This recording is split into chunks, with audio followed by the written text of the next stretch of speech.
Hello students, in our previous video we have discussed up to natural system of classification. Students, we have started our chapter 2nd of class plus 1, that is biological classification. We have discussed what is biological classification, what's the need of classification, what are the types of classification, right? Rational and empirical classification.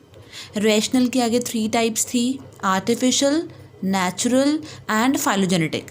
तो हमने 2 तो discuss कर ली थी already, that is artificial and natural. आज हम discuss करेंगे that is the third type of the system of classification, that is phylogenetic system of classification. Students, phylogenetic system of classification, it is always based on what? It is always based on evolutionary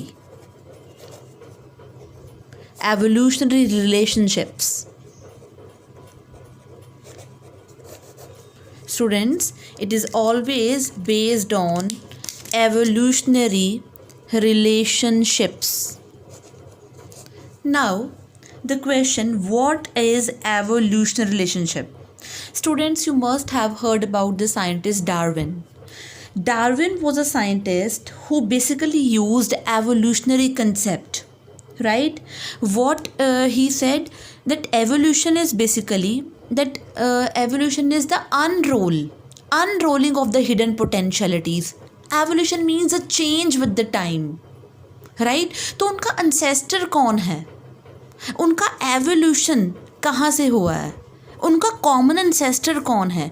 अगर मैं different organisms की बात कर रही हूँ तो उन सबका एंसेस्टर कौन है. If I will find these, it means I am talking about evolutionary relationship. उनका एंसेस्टर मतलब उनका पूर्वज कौन है. सो बेटा, Darwin was a scientist who had studied evolutionary concept, and you know, he write his concept in the book on the origin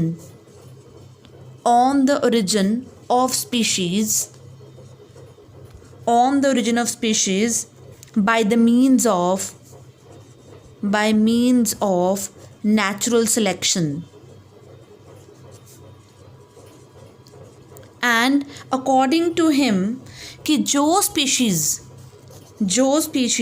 सबसे favourable होती है, यानी कि that is able to survive, that favorable species, the favored race is preserved in the struggle for existence, in the struggle for life, right?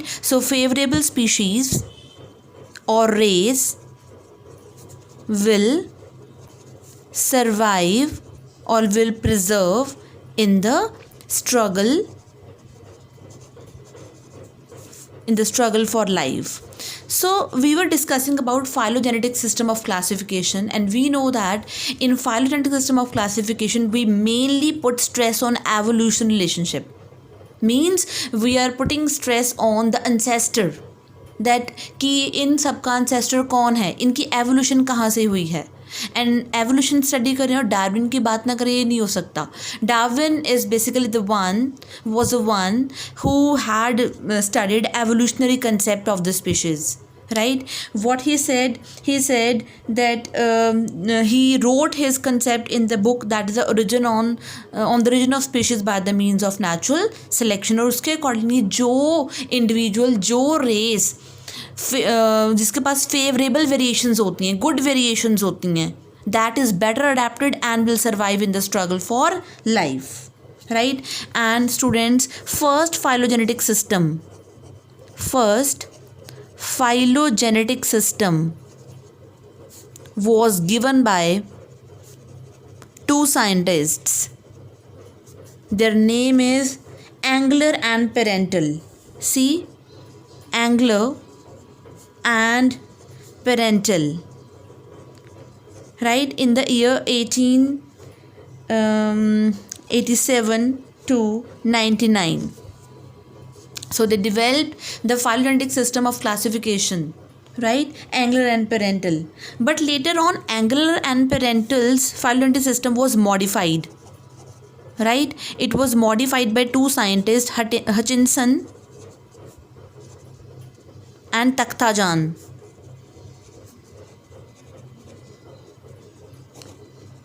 right?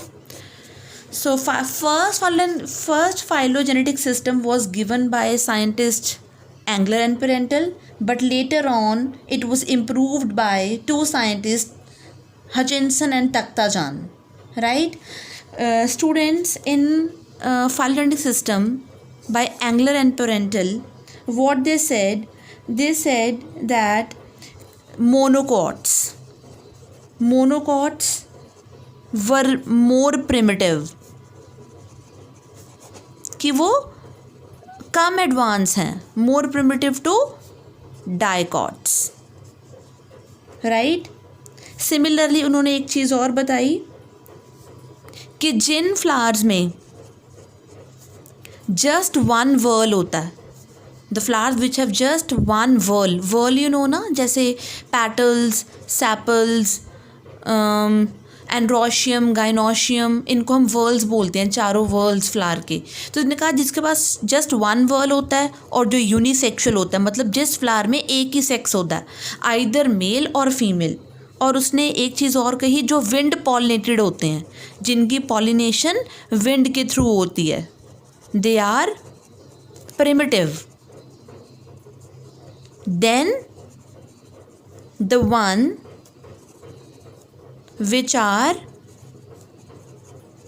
having two whorls, comma, bisexual हो सकते हैं, वो bisexual होंगे, and they show entomophily. Entomophily is insect pollinated.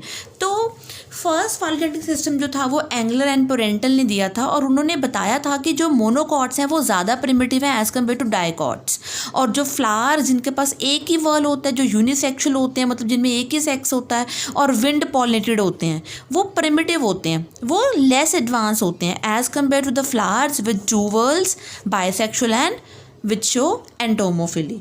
अब ये चीज़ उन्होंने किस basis पे बोली?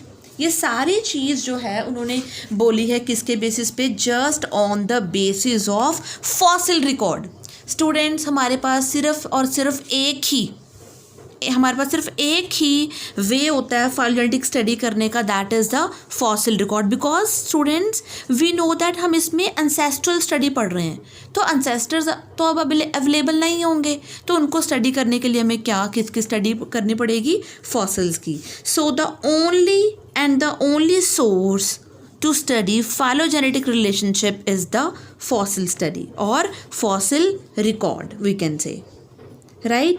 बट स्टूडेंट्स, मैं आपको ये चीज़ भी बता दूँ, जो फॉसिल रिकॉर्ड होता है वो स्टडी करना काफ़ी टफ होता है, बिकॉज फॉसिल्स जो होते हैं they are formed after millions of years. They are formed after millions of years. We can say कि there is a difficulty in their formation also, right? इनका एक्सपोजर करना, इनको निकालना, इनकी स्टडी करना, इनकी discovery, right? It's quite difficult.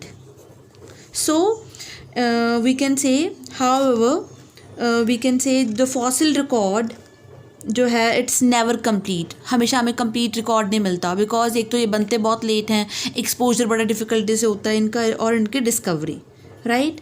So we can say that कि this जो फाइलोजेनेटिक सिस्टम है, this basically based on the fossil record, right?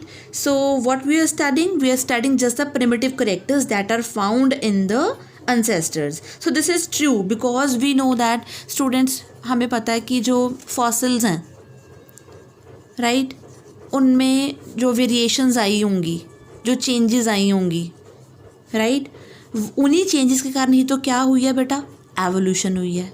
यानी कि जो इंडिविजुअल्स में विद टाइम मॉडिफिकेशंस, अडेप्टेशंस और वेरिएशंस आती जा रही हैं, उन वेरिएशंस के इकट्ठे होने के बाद, सो द वेरिएशंस के इकट्ठे होने के बाद जो नया इंडिविजुअल बनेगा, न्यू स्पीशीज़ बन जाएगी, we can call it as कि वो इवॉल्व हो चुका है अब.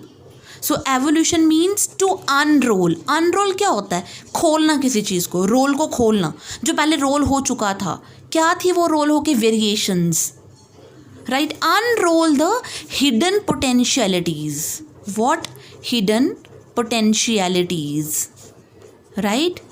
तो जब सारी की सारी हिडन पोटेंशियलिटीज़ अनरोल हो जाएंगी and will formation of a new species we can call कि एवोल्यूशन हो गई है, राइट। सो ये हम पता कैसे चलेगा, फॉसिल रिकॉर्ड, बिकॉज ये जो वेरिएशंस होती हैं ये इकट्ठे होने में, अकोमुलेशन होने में, और फिर अकोमुलेशन होने के बाद, इतनी अकोमुलेट होने के बाद जब कोई स्पीशीज़ नहीं बन जाती तो उसको काफ़ी टाइम लगता है। सो जब भी हम टर्म एवोल्यूशन पढ़ेंगे तो उसके साथ एक फैक्टर आ जाएगा, that is time factor, right. तो स्टूडेंट्स मैं आपको बता दूं, जो अभी हमने यहाँ तक पढ़ा, we have discussed the phylogenetic system of classification and this is based upon evolutionary relationship. Firstly it was given by Engler and Parental, and later on it was modified by it was improved by Hutchinson and Takhtajan, right. Hutchinson has improved it in the year 1959 whereas Takhtajan in the year 1966, clear. And उन्होंने अपने जो बताई थी बातें कि monocot ज़्यादा primitive हैं, ये सारी उन्होंने फाइलोजेनेटिक स्टडी के बेसिस पे ही बताया था, right. So students, this was about the this was about the 3 systems of classification. Now students, phylogenetic system का ही एक आगे और सिस्टम है, राइट। वो क्या है, phenetic system. What, phenetic classification हम उसे कह देते हैं। बेटा ये कोई अलग क्लासिफिकेशन नहीं है, this is a type of phylogenetic system. Students please kindly note, this is a type of phylogenetic, यानी कि अभी तक हम क्या पढ़ रहे हैं, phylogenetic classification. So it's a type of phylogenetic classification. But students इसमें ध्यान रखनी है आपको एक बात, जो फिनेटिक क्लासिफिकेशन होती है ना, उसमें हम इंडिविजुअल्स की एफिनिटीज़ मतलब सिमिलैरिटीज़, राइट, उनकी डिससिमिलैरिटीज़, उनके शेयर्ड करेक्टर्स को एफिनिटीज़ बोलते हैं हम, उनकी डिससिमिलैरिटीज़, और जो भी उनके करेक्टरिस्टिक्स हैं उनको हम स्टडी कैसे करते हैं, by comparing. What, by comparing with the present day individuals, present day organisms या individuals without searching, what, without searching for fossil record। तो हम इसमें फॉसिल रिकॉर्ड बिल्कुल नहीं स्टडी करेंगे। what, हम इसमें फॉसिल रिकॉर्ड नहीं स्टडी करेंगे। So student, it's a system of classification, it's a system of phylogenetic classification which is based on similarities, affinities or dissimilarities of characteristics present in the present day organisms। जो present day organism में अब भी variations नज़र आ रही हैं हमें, उनको देखकर हमने क्लासीफाई करना है। इसमें हमने, स्टूडेंट्स याद रखो, फॉसिल रिकॉर्ड स्टडी नहीं करना होता without searching for fossil record in their ancestors. So ना तो हमने इसमें एवोल्यूशन, ना ही ये देखना है कि डाइवर्ट कैसे हुआ है, हमने ये भी नहीं देखना कि कैसे मॉडिफाई हुआ, क्या, हमने सिर्फ प्रेजेंट डे ऑर्गेनिज्म को ही देखना है, राइट। प्रेजेंट डे ऑर्गेनिजम्स के बीच में जो भी सिमिलैरिटीज़ होंगी, एफिनिटीज़ होंगी, डिससिमिलैरिटीज़ होंगी उनके करेक्टर्स के बीच में, राइट, उनको कंपेयर करना है हमने।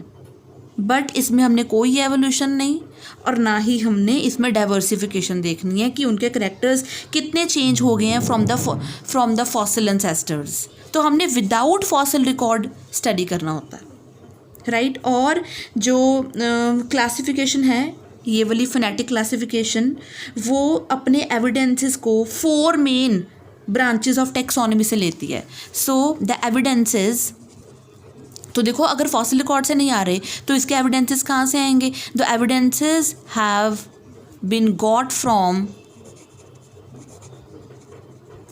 4 मेन ब्रांचेस ऑफ टेक्सोनॉमी। कौन कौन सी 4 branches, that is, first is cyto taxonomy, next is chemo taxonomy, another is numerical taxonomy,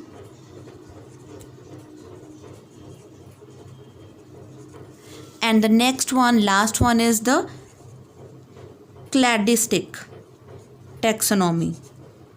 Cladistic taxonomy, right. तो अब हम डिस्कस करेंगे इन 4 मेन ब्रांचेस ऑफ टेक्सोनॉमी को एक एक करके। तो पहले हम बात करेंगे साइटो टेक्सोनॉमी की, राइट। सो इसके एविडेंसेस हमें कहाँ से मिलेंगे फिनेटिक के लिए? साइटो टेक्सोनॉमी से, राइट। स्टूडेंट्स, टेक्सोनॉमी क्या होती है? टेक्सोनॉमी होता है अरेंजमेंट, राइट। ये वो ब्रांच होती है बायो की जो स्टडी करती है naming and classification and even identification of organisms को। तो टेक्सोनॉमी, टैक्सिस मतलब अरेंजमेंट एंड नॉर्मस मतलब law. So it's a branch of study that deals with the principles, सिद्धांतों के को डील करती है, राइट। किस चीज़ के लिए? For identification,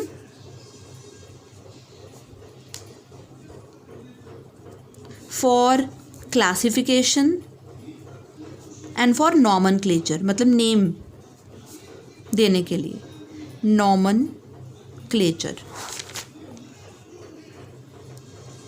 so cyto taxonomy, right. तो हम बात कर रहे थे बेटा फिनेटिक सिस्टम ऑफ क्लासिफिकेशन की। हम फिनेटिक सिस्टम ऑफ क्लासिफिकेशन में डिस्कस कर रहे हैं अभी कि वो उसके एविडेंसेस का कौन कौन सी ब्रांचेस से आते हैं। तो फर्स्ट है, तो फॉसिल रिकॉर्ड से तो नहीं आते हैं, ये तो क्लियर है, दैट इज साइटो टेक्सोनॉमी। तो हम बात करेंगे अब साइटो। बेटा cyto word is always for cell, cyto word is always for cell. तो जो इसके हमारे पास हमें इसकी जो इन्फॉर्मेशन है वो कहाँ से मिलेगी? By comparing cytological studies, right. हम क्या स्टडी करेंगे? सेल के नंबर ऑफ क्रोमोसोम्स। क्या स्टडी करेंगे? Number of chromosomes. क्रोमोसोम का स्ट्रक्चर कैसा है? मियोसिस के टाइम पे क्रोमोसोम का बिहेवियर कैसा होता है? स्टूडेंट्स, आपको अभी शायद ये चीज़ें क्लियर नहीं होंगी। What is meiosis? Students, we know that जो मियोसिस है वो एक तरह की सेल डिवीज़न होती है। उसमें क्या होता है, जो इंडिविजुअल 2n होता है, 2n मतलब डिप्लॉयड। डिप्लॉयड कैसे? सपोज़ अगर मैं बोलूँ ह्यूमन बीइंग में 46 क्रोमोसोम्स होते हैं, सपोज़ नहीं, एक्चुअली होती हैं 46 क्रोमोसोम्स। तो जब एग या स्पर्म बनना होता है तो मियोसिस होती है, राइट। तो मियोसिस के टाइम पे जो क्रोमोसोम नंबर होता है that is reduce to half. देखो पहले क्या था 2n, अब क्या बन गया ये n। तो अब ये क्या बन गया है? हैप्लॉइड। और क्रोमोसोम्स कितने हो जाएंगे अब? 23 क्रोमोसोम्स। सो मियोटिक बिहेवियर क्या है क्रोमोसोम्स का, राइट। मियोसिस के टाइम पे कैसी कैसी चेंजेस आती हैं, राइट। तो हम साइटोटेक्सोनॉमी के जो हम कह सकते हैं कि इन्फॉर्मेशन है हमें कहाँ से मिलेगी? From the comparative cytological studies, right. हमें मिलेगी from the number of chromosomes, from the structure of chromosome and even the behaviour of chromosomes, right. तो अगर मैं बताऊं आपको एक एग्जांपल, जो बेटा ह्यूमंस हैं, अभी मैंने बात करी है, उसमें जो ह्यूमन है उसमें जो क्रोमोसोम्स होते हैं दैट आर 46 क्रोमोसोम्स, राइट। सो जो लेकिन हमारे पास मेनली चिंपैंजी ले लें हम या एप्स ले लें, राइट। एप्स में, चिंपैंजी में कितने क्रोमोसोम्स हैं? चिंपैंजी में 48, राइट। तो just there is a reduction of 2 chromosomes, right. तो बाय साइटोलॉजिकल स्टडी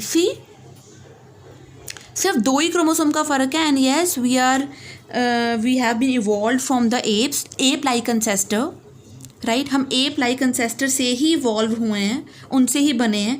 तो हम ये चीज़ डिस्कस कैसे कर सकते हैं? By studying the cytotaxonomy, number of chromosomes. देखो हमने पता लग गया नंबर ऑफ क्रोमोसोम्स को देखकर कि सिर्फ 2 का ही फ़र्क है। Yes we are very much closer to them, right. So this was about the cytotaxonomy. Next is the chemotaxonomy. Chemotaxonomy. Students, chemo word is for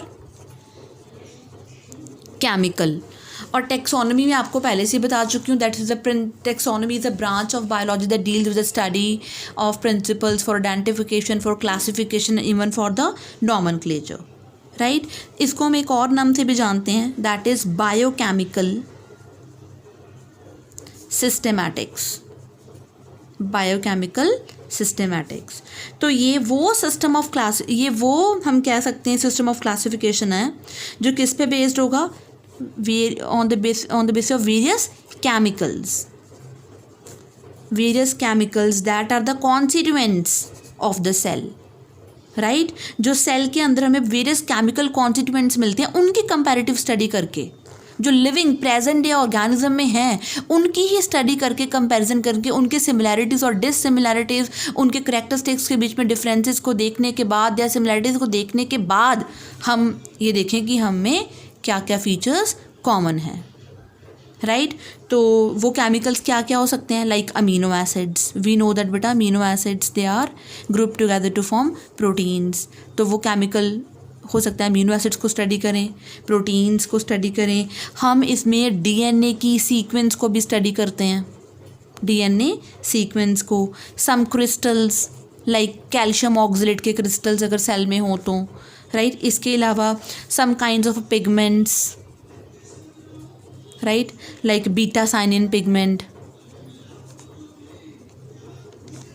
right. इसके अलावा हम और भी डिस्कस कर सकते हैं लाइक एल्कलॉइड्स। बेटा alkaloids are the substances like liquid milky secretion that are released from the plants basically, right, which are produced in plants so that they can have defence mechanism against the predation. तो क्योंकि बहुत सारे जो animals होते हैं in plants के ऊपर चरते हैं, राइट, उनको खाते हैं, तो अगर कुछ इस तरह का लिक्विड रिलीज़ होगा बीच में से केमिकल जो हार्मफुल भी हो, तो जो प्लांट्स हैं वो अपने आप को प्रोटेक्ट कर सकते हैं ऐसे ग्रेजिंग एनिमल से।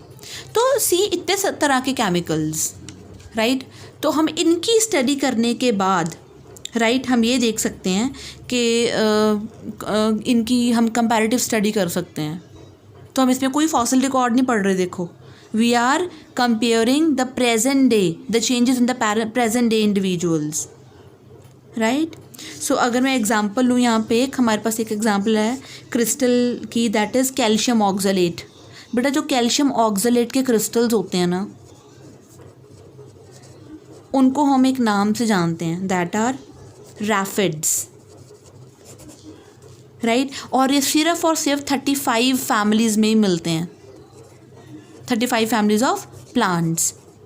सो जो प्लांट्स के बेसिकली केमिकल कॉन्स्टिट्यूएंट्स हैं वो जनरली ज़्यादा स्पेसिफिक और स्टेबल होते हैं, क्लियर। तो ये थी हमारे पास कीमोटेक्सोनॉमी।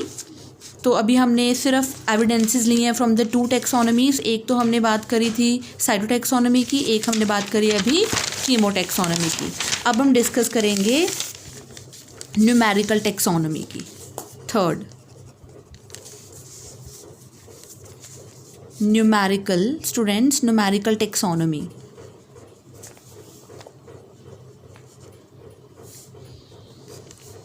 सी बेटा न्यूमेरिकल टेक्सोनॉमी जो है वो न्यूमेरिकल डिग्री बताएगा हमें रिलेशनशिप की, कितना ज़्यादा वो मिलते हैं, राइट।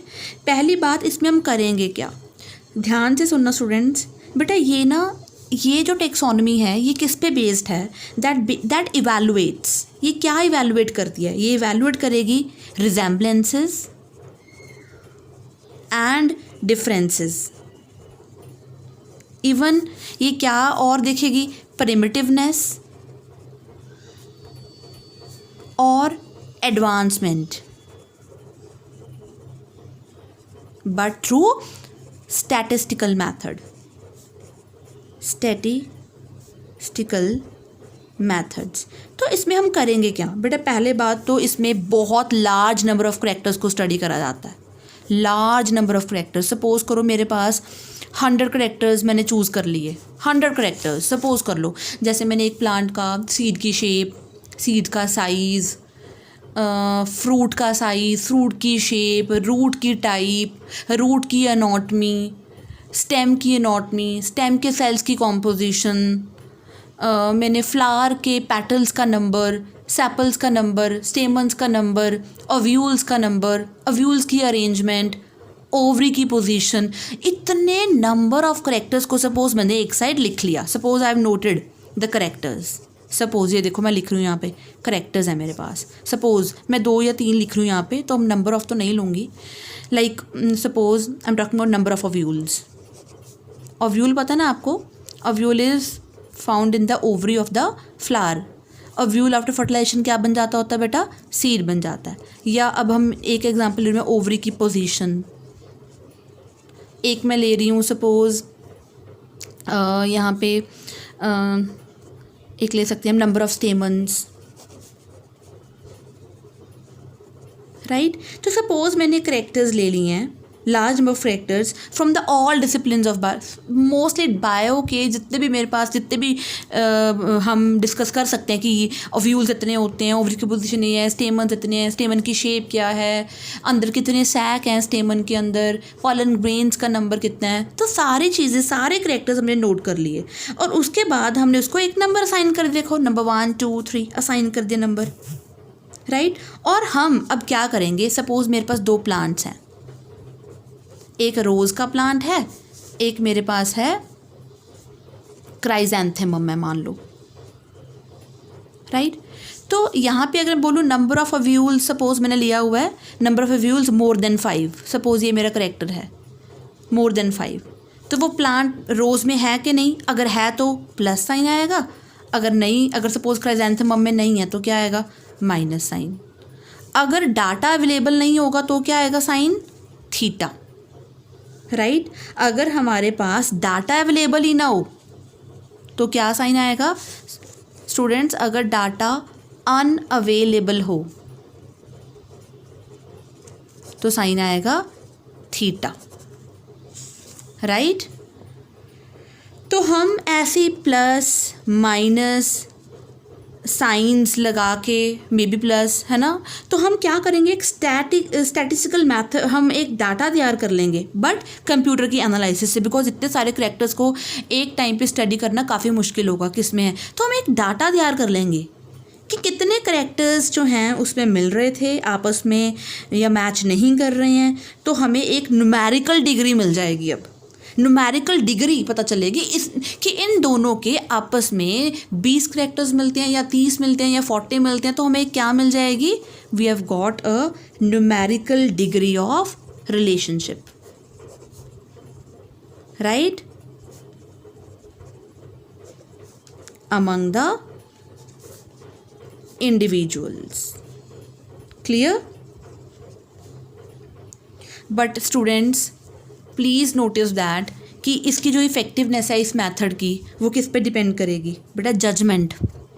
जो बायोसिस्टमैटिस्ट है, जो पर्सन इसको देख रहा है, उसकी जजमेंट भी तो मैटर करेगी ना. उसने कितनी काउंटिंग करी है, सही काउंटिंग करी भी है कि नहीं, उसने करेक्टर्स कौन कौन से सिलेक्ट कर रहे हैं, उसकी करंट नॉलेज क्या है उस चीज़ के बारे में. So its effectiveness depend upon the judgment, right. It depends upon the judgment of the scientist who studies it, right. So its effectiveness depends on the judgment, right. Now the last branch of taxonomy is from which the phonetic system of classification takes evidences is cladistic taxonomy.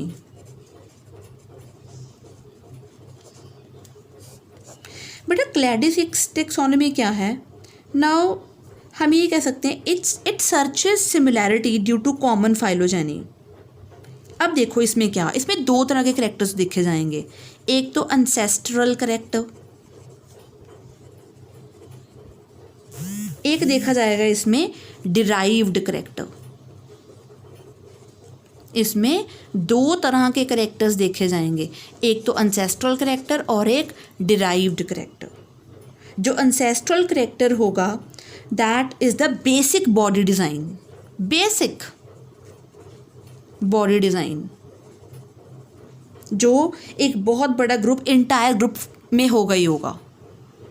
लेकिन जो derived होगा बेटा ये वो characters होंगे जो किसी individual ने एक्वायर करे होंगे, राइट, अपनी लाइफ टाइम में एक्वायर करे होंगे, तो ये एवोल्यूशन के टाइम पे अपीयर हुए होंगे और इसी के कारण ही सब ग्रुप्स बनेंगे। बिकॉज देखो जो मेजर बेसिक बॉडी प्लान था, बेसिक बॉडी डिज़ाइन था, वो तो सब में है, लेकिन during the course of evolution, during the time changes, जो नए करेक्टर्स ऐड हो गए हैं इस बेसिक डिज़ाइन में, उसके कारण अब क्या बन जाएंगे, नए सब ग्रुप्स, राइट। समझ रहे हो आप इसको? इसके कारण क्या बन जाएंगे अब, नए सब ग्रुप। जैसे मैं बोलूँ एंसेस्ट्रल करेक्टर क्या है कॉर्डेट्स का, सपोज मैं बोलूँ कि उनमें नोटोकॉर्ड प्रेजेंट होती है, वर्टिबल कॉलम होता है, बैकबोन होती है, ये एक बेसिक बॉडी डिज़ाइन है। लेकिन अब वर्टिब्रेट्स में तो बर्ड्स भी आते हैं, फिश भी आती हैं, एम्फीबियंस भी आते हैं, रिप्टाइल्स भी आते हैं और मैमल्स भी आते हैं। तो अगर मैं मैमल्स की बात करूँ, उनके पास मेमरी ग्लैंड्स हैं, एक्सटर्नल ईयर होता है जिसको हम पिन्ना बोलते हैं, एक्सटर्नल ईयर, बॉडी पे हेयर होते हैं। तो विद टाइम जब उनके पास नए करेक्टर्स आ गए तो उन्होंने उसको क्या बना दिया, बगला नया सब ग्रुप बना दिया, राइट। तो हम बात कर सकते हैं इस चीज़ के बारे में कि जो क्लैडोसिक्स टेक्सोनॉमी होती है दैट उसमें ईच एवोल्यूशनरी स्टेप जो है वो एक ब्रांच प्रोड्यूस करेगा। सपोज एंसेस्टर है, राइट, तो कुछ भी करेक्टर नया प्रोड्यूस हुआ तो दैट वुड बी अ सब ग्रुप, राइट, ये सब ग्रुप बन गया। तो एक और नया कोई करेक्टर आ गया तो वो अलग सब ग्रुप बन गया। फिर जो कॉमन करेक्टर इनमें मिलता है, ठीक है, जो नए करेक्टर्स और आ गए और नए सब ग्रुप बन गए। तो इसमें बेसिकली हम ये कह सकते हैं कि जो एक या दो डिराइव्ड करेक्टर्स जो है वो तो इंटायर सब ग्रुप फॉलो करेगा, बाकी नए हर वक्त फिर से बनते जाएंगे। तो इसके करेक्टर्स ये शो कर रहा था, तो एक दो जो नए आए थे वो इसमें भी होंगे, लेकिन जो नए ऐड हो गए अब उसके कारण वो क्या हो गए हैं, डाइवर्सिफाई, राइट। अब मान लो इसके आगे और डेवलप हो गए तो कुछ करेक्टर्स को इसके और इसके सेम होंगे, लेकिन कुछ नए भी डेवलप कर लेंगे, राइट। तो that are we can say derived characteristics, right. So arranging organisms,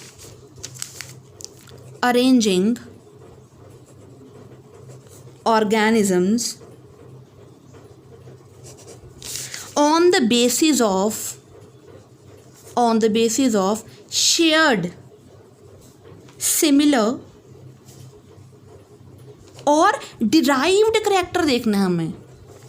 on the basis of shared, similar और derived character that differs from कहाँ से डिफरेंट होगा वो, from ancestral form, that differs from ancestral form or character will produce a tree-like structure. It will produce a tree-like structure known as cladogram, right? So students, हम अपनी ये video अभी यहीं ख़त्म करेंगे, पर इससे पहले हम अपनी सारी वीडियो को समराइज़ कर लेते हैं। स्टूडेंट्स, आज हमने अपनी वीडियो में स्टार्ट करा है फाइलोजेनेटिक सिस्टम ऑफ क्लासिफिकेशन। तो phylogenetic system of classification fossil record से ही अपना सारा का सारा सिस्टम जो है उनका चलता है, क्योंकि ये एवोल्यूशन रिलेशनशिप के ऊपर बेस्ड होता है।